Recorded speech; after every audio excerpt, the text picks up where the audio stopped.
শিক্ষার্থী আসসালামু আলাইকুম, কেমন আছো সবাই? আমাদের আজকের অনলাইন ক্লাসে তোমাদের স্বাগতম। আজকের অনলাইন ক্লাসের বিষয়বস্তু হচ্ছে BBA first year department of accounting এর এবং BBA second year department of ম্যানেজমেন্টের প্রিন্সিপালস অফ ফিনান্স সাবজেক্টটি নিয়ে, এবং এই সাবজেক্টের অতি গুরুত্বপূর্ণ একটা অধ্যায় হচ্ছে তোমাদের ক্যাপিটাল বাজেটিং টেকনিক। সেই বিষয়টা নিয়ে তোমাদের সাথে আজকে আমরা আলোচনা করব। তোমরা জানো যে ক্যাপিটাল শব্দের অর্থ হচ্ছে মূলধন, বাজেটিং মানে হচ্ছে বাজেট করা আর কি, কোনো কিছু সম্পর্কে হচ্ছে আর্থিক পূর্বাভাস অর্থাৎ পূর্ব পরিকল্পনা করা। টেকনিক হচ্ছে পদ্ধতি, অর্থাৎ এই অধ্যায়ের অর্থ হচ্ছে মূলধন বাজেটিং পদ্ধতি। এই পদ্ধতি নিয়ে তোমাদের সাথে আমরা আজকে আলোচনা করব। মূলধন বাজেটিং কাকে বলে, এটার সংজ্ঞাটা আমরা প্রথমে জানবো। সেটা হলো প্রতিষ্ঠানের অর্থ বিনিয়োগের মাধ্যমে মুনাফা অর্জন পরিকল্পনাকে বাজেট বলা হয়। অর্থাৎ প্রতিষ্ঠানে যদি আমি অর্থ বিনিয়োগ করি, সেই বিনিয়োগের সাহায্যে আমাদের মূল উদ্দেশ্যটা থাকবে হচ্ছে মুনাফা অর্জন করা, এবং সেই উদ্দেশ্যেই আমরা হচ্ছে এই মূলধন বাজেটিংটা করে থাকি। তোমরা জানো নিশ্চয় যে এই অধ্যায়ের মধ্যে অনেকগুলো বিষয় আমাদের আলোচনা করতে হয়। তার মধ্যে সবচেয়ে গুরুত্বপূর্ণ একটা অধ্যায় হচ্ছে পিবিপি, অর্থাৎ পে ব্যাক পিরিয়ড।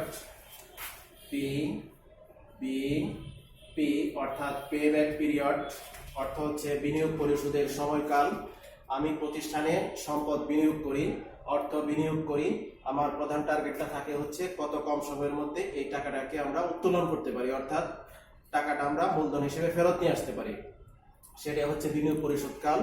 অর্থাৎ এটাকে আমরা এভাবে সংজ্ঞায়িত করতে পারি: প্রতিষ্ঠানে অর্থ বিনিয়োগ করে যত সময়ের ভিতরে আমরা মূলধন অর্থাৎ মূল টাকাটা ফেরত নিয়ে আসতে পারি, সেটাই হচ্ছে আমাদের পিবিপি, অর্থাৎ পে ব্যাক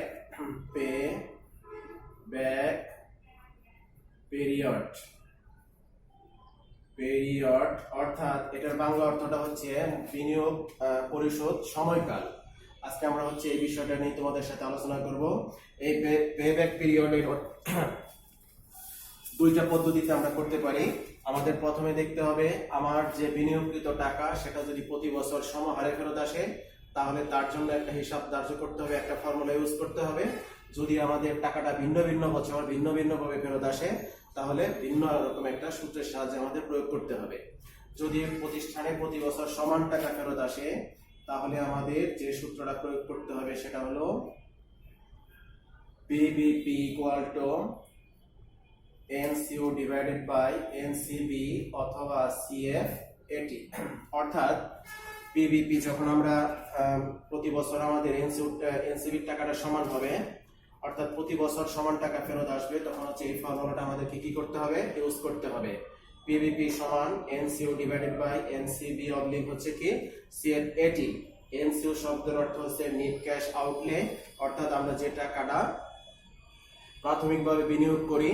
এনসিবি শব্দের অর্থ হচ্ছে নেট ক্যাশ বেনিফিট, অর্থাৎ যে টাকাটা প্রতি বছর আমার ফেরত আসে সেটা, অথবা এটার আরেকটা নাম আছে সেটা হচ্ছে সিএফএটি, অর্থাৎ ক্যাশ ফ্লো আফটার ট্যাক্স। এদের পরিচয়টা কি একটু লক্ষ্য করো। এনসিও শব্দের অর্থ হচ্ছে নেট ক্যাশ আউটলে, অর্থাৎ প্রাথমিক বিনিয়োগকৃত যে টাকা তার নাম হচ্ছে কি নেট ক্যাশ আউটলে। এনসিবি শব্দের অর্থ হচ্ছে নেট ক্যাশ বেনিফিট, অর্থাৎ প্রতি বছর যে টাকাটা ফেরত আসে সমাহারে, সেই টাকাটার নামই হচ্ছে এনসিবি। অথবা এটার আরেকটা নাম আছে সেটা হলো কি CFAT, cash flow after tax. CFAT cash flow after tax, অর্থাৎ ট্যাক্স দেওয়ার পরবর্তী যে লাভটা, অর্থাৎ যে নেট লাভটা কোম্পানি তার ঘরে তুলতে পারে, তার মূলধন হিসেবে নিজেকে সেটাকে দাবি করতে পারে, সেটা হচ্ছে কি আমাদের সিএফএটি অথবা ক্যাশ ফ্লো আফটার ট্যাক্স। তো আমরা এখন হচ্ছে একটা উদাহরণের সাহায্যে বিষয়টা তোমাদের সাথে একটু আলোচনা করব, এবং সেই উদাহরণের সাহায্যে তোমাদেরকে বুঝিয়ে দেওয়ার চেষ্টা করবো ইনশাআল্লাহ। আমাদের প্রথমে হচ্ছে প্রবলেম 1। তোমরা একটু লক্ষ্য করো। কম্পিউট শব্দের অর্থ কি গণনা করা, বের করা, নির্ণয় করা। দ্য পে ব্যাক পিরিয়ড বিনিয়োগ পরিশোধ সময়কাল, অর্থাৎ সংক্ষেপে বলি কি আমরা PBP from the following information, নিচের যে তথ্যগুলো দেওয়া আছে তার ওই ধারাবাহিকতায় আমরা কি বের করব, পেব্যাক পিরিয়ডটা বের করব। কি কি দেওয়া আছে, কস্ট অফ ইনভেস্টমেন্ট, প্রাথমিক বিনিয়োগ দেওয়া আছে কত টাকা, 10 লাখ, অর্থাৎ 10 লক্ষ টাকা দেওয়া আছে আমাদেরকে প্রাথমিক বিনিয়োগ। এরপরে এক্সপেক্টেড লাইফ দেওয়া আছে কত, 10 ইয়ার্স, অর্থাৎ কাঙ্ক্ষিত যে সময়, অর্থাৎ যে সময়কালটা আমার মেয়াদটা শেষ হওয়ার সম্ভাবনা আমরা অনুমান করেছি সেটা আছে 10 বছর। অ্যানুয়াল ক্যাশ ইনফ্লো, প্রতি বছর যে টাকাটা ফেরত আসে। বার্ষিক আন্তঃপ্রবাহ যাকে বলি আমরা, সেটা হচ্ছে 2,50,000, অর্থাৎ 2,50,000 টাকা। এই তথ্যগুলো আমাদের এখানে দেওয়া আছে। তাহলে আমাদের দুটো জিনিস নেসেসারি। এক, সেটা হচ্ছে কি আমাদের দেওয়া আছে কস্ট অফ ইনভেস্টমেন্ট, অর্থাৎ এনসিও টাকা দেওয়া আছে কত, 10 লাখ। আরেকটা জিনিস দেওয়া আছে অ্যানুয়াল ক্যাশ ইনফ্লো, অর্থাৎ প্রতি বছর যে ফেরত আসে, আন্তঃপ্রবাহ আসে, অর্থাৎ এনসিবি, সেই টাকাটা দেওয়া আছে 2,50,000, অর্থাৎ 2,50,000 টাকা। তো এই আলোকে আমরা সলিউশন করার চেষ্টা করব ইনশাআল্লাহ। লক্ষ্য করে সবাই, অর্থাৎ এটার সলিউশন আমরা করতে যাই। সলিউশন, প্রথমে কি লিখতে হবে, calculation of pay back period, PBP, এভাবে আন্ডারলাইন করে দিবে। উই নো দ্যাট, আমরা জানি, পিবিপি সমান, ফর্মুলাটা কি, যেহেতু প্রতি বছর সমান টাকা ফেরত আসে, এনসিও ডিভাইডেড বাই এনসিবি। যেহেতু প্রতি বছর সমান টাকা ফেরত আসে, তাহলে আমাকে ফর্মুলা ইউজ করতে হবে কি, এনসিও ডিভাইডেড বাই এনসিবি। আমাদের এনসিও কত টাকা দেওয়া আছে এখানে, 10 লাখ টাকা।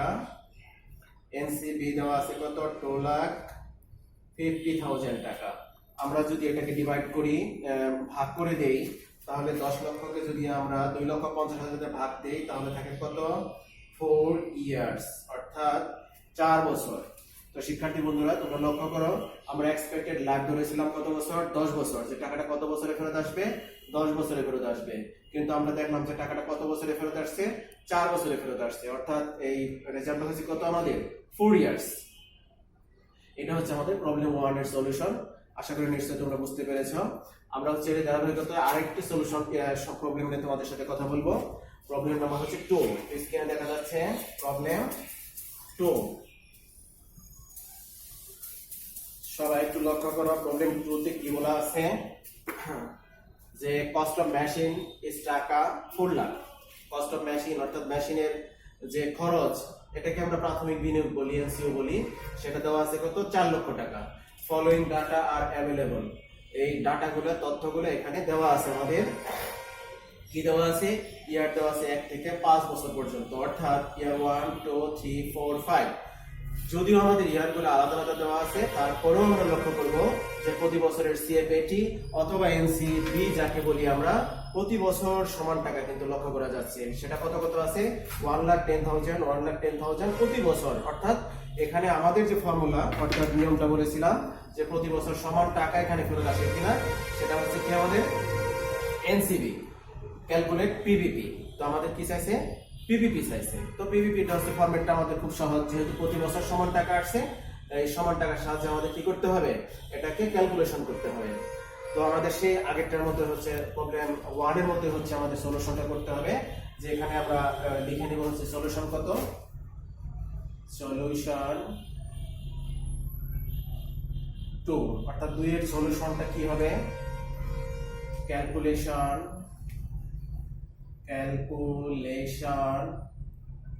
of PBP, calculation of PBP অর্থাৎ payback period. We know that PBP সমান NCO divided by NCB. সবাই খেয়াল করে একটু, আমাদের ফর্মুলাটা কি দাঁড়ালো, NCO divided by NCB। তো NCO divided by NCB ফর্মুলাটা কি হবে, NCO কত হলো আমাদের 4 লাখ, আর আমাদের NCO আছে কত 1 লাখ 10,000। এটাকে যদি আমরা ডিভাইডেড করে দেই অর্থাৎ ভাগ করে দেই তাহলে কত হলো আমাদের 4 লক্ষ ভাগ 1,10,000, 3.64 ইয়ার্স। কত হলো আমাদের 3.64 ইয়ার্স।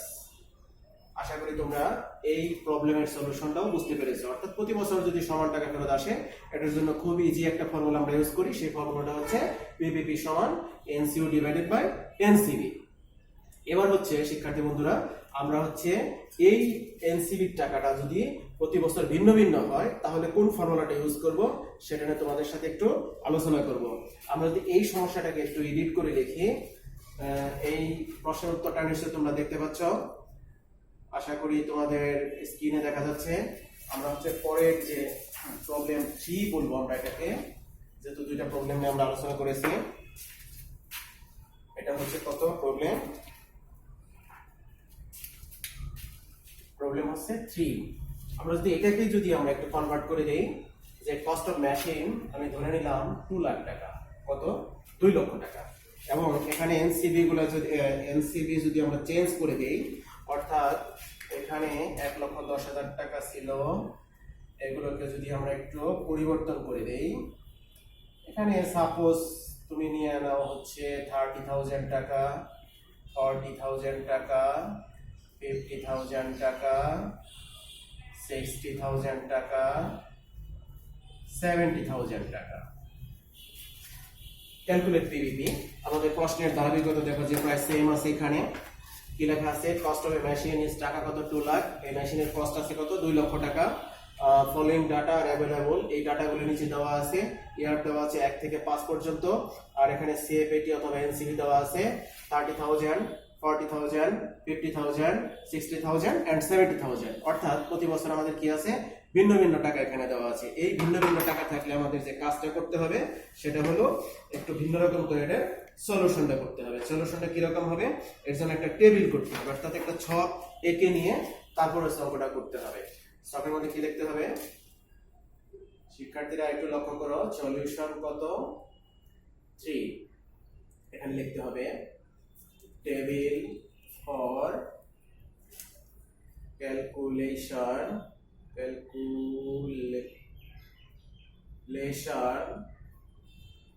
Of PVP. এই কলামের মধ্যে ছকের মধ্যে আমাদের সারি আছে কয়টা? 6টা। 1 2 3 4 5 6, এবং কলাম হবে কয়টা? 3টা। 1 2 3। ইয়ার 1 2 3 4 5। এখানে দেওয়া আছে কি? সিএফ এটি অথবা এনসিবি, তোমরা যেটা ইউজ করো। এখানে সিএফ এটি ইউজ করা যায়, এনসিবি ইউজ করা যায়। এটার নাম হচ্ছে কিউমিউলেটিভ সিএফএটি। কিউমুলেটিভ সিএফএটি শব্দের অর্থ হচ্ছে ক্রমযোজিত কোনো সংখ্যা। আমাদের এখানে ক্রমযোজিত সিএফএটির মান অথবা এনসিবির মান। তো এখানে ইয়ার বসছে, সিএফএটি আমাদের যা দেওয়া আছে তাই বসে দিব। 30,000, 40,000, 50,000, 60,000, ফাইনালি কত? 70,000 টাকা। তো আমরা কিউমুলেটিভ কিভাবে বের করব? কিউমুলেটিভ বের করার পদ্ধতিটা হচ্ছে এখানে 30,000 টাকা, এখানে 30,000 বসবে, তারপরে হচ্ছে 40,000 যোগ করতে হবে, কত হয়? 70,000। 70,000 এর সাথে 50,000 টাকা যোগ করলে হয় কত? 1,20,000 টাকা। 1 লক্ষ কত হলো? 20,000। 1,20,000 এর সাথে যদি আমি 60,000 টাকা যোগ করি তাহলে 1 লক্ষ কত হলো? 80,000 টাকা। 1,80,000 এর সাথে যদি আমরা যোগ করে দিই হচ্ছে কত? 70,000 টাকা। তাহলে আমার এখানে দাঁড়ায় হচ্ছে 2,50,000 টাকা, অর্থাৎ 2,50,000 টাকা। শিক্ষার্থী বন্ধুরা আবার একটু লক্ষ্য করো, এই ধরনের অঙ্ক করতে গেলে তোমাকে ছকটা আগে বুঝতে হবে। এখানে ইয়ার যেভাবে আছে উঠাতে হবে 1 2 3 4 5, অর্থাৎ কোশ্চেনের আদলে যেভাবে দেওয়া আছে সেভাবে। আর পরের ঘরটা হচ্ছে সিএফএটির ঘর, অর্থাৎ এখানে যেভাবে টাকাগুলো দেওয়া আছে 30,000, 40,000, 50,000, 60,000, 70,000, সেই টাকাগুলো এখানে বসাতে হবে। 30,000, 40,000, 50,000, 60,000, 70,000। পরের গড় যেটা করতে হবে সেটা হচ্ছে কিউমুলেটিভ সিএফএটি, অর্থাৎ ক্রমযোজিত সিএফএটি, অর্থাৎ কিউমুলেটিভ এনসিবি বলা যায় এটাকে। এখানে নিয়মটা হচ্ছে 30,000 এখানে বসাতে হবে, ক্রমান্বয়ে সংখ্যাগুলো যোগ করতে হবে। এই 30,000 এর সাথে 40,000 যোগ কত হয়? 70,000। 70,000 এর সাথে 50,000 যোগ করলে হয় 1,20,000। 1,20,000 এর সাথে যোগ করতে হবে 60,000, কত হয়? 1,80,000। 1,80,000 এর সাথে যোগ করতে হবে কত? 70,000। আমাদের হলো কত? 2,50,000 টাকা। এটি হচ্ছে আমাদের শকটা। এই শকের সাহায্যে আমাদেরকে কি করতে হবে? এই পিভিপির সলিউশনটা করে নিতে হবে। কিভাবে? We know that PVP সমান A plus NCO divided by ফর্মুলাটা কি দাঁড়ালো? NCO minus C divided by P। এই ফর্মুলার সাহায্যে আমাদের অঙ্কটা করতে হবে। তোমাদেরকে আমরা একটু খুব ইজি করে এটা বোঝানোর চেষ্টা করব। এখানে এ হচ্ছে যে বছর আমার মূলধনটা ফেরত আসছে তার আগের বছর, অর্থাৎ আমাদের মূলধনটা কত টাকা ছিল? 2 লক্ষ টাকা। এই কিউমুলেটিভের ধরে আমাকে দেখতে হবে 2 লক্ষ টাকা কোন বছরে ফেরত আসছে। এই 2 লক্ষ টাকা ফেরত আসছে হচ্ছে পঞ্চম বছরে। কত নম্বর বছরে ফেরত আসছে? 5 নম্বর বছরে টাকাটা ফেরত আসছে। অর্থাৎ যদি 5 নম্বর বছরে টাকাটা ফেরত আসে তাহলে এ হবে হচ্ছে 4 নম্বর বছর। কি বললাম? যে বছর আমার এই এনসিওটা ফেরত আসবে, অর্থাৎ কোন বছরে ফেরত আসছে? এখানে পঞ্চম বছরে, তাহলে এ হবে 4র্থ নম্বর বছর। সি হবে যে বছর ফেরত আসছে সেই বছরের হচ্ছে কিউমুলেটিভ সিএফএটি, সরি, যে বছর এ হবে সেই বছরের কিউমুলেটিভ সিএফএটি। বি হবে যে বছর ফেরত আসছে সেই বছরের সিএফএটি। আবার একটু লক্ষ্য করো তোমরা যে আমাদের এ কোনটা হবে? আমার প্রাথমিক বিনিয়োগ ছিল কত? 2 লক্ষ টাকা। আমার এখানে দেখলাম যে ফেরত আসছে কোন বছরে? 2,50,000 টাকা ফেরত আসছে পঞ্চম বছরে, তাহলে এ হবে 4র্থ নম্বর বছর, অর্থাৎ 4 নম্বর বছর। সি হবে যে বছরে সেই বছরের কিউমুলেটিভ সিএফএটিটা হচ্ছে সির মান।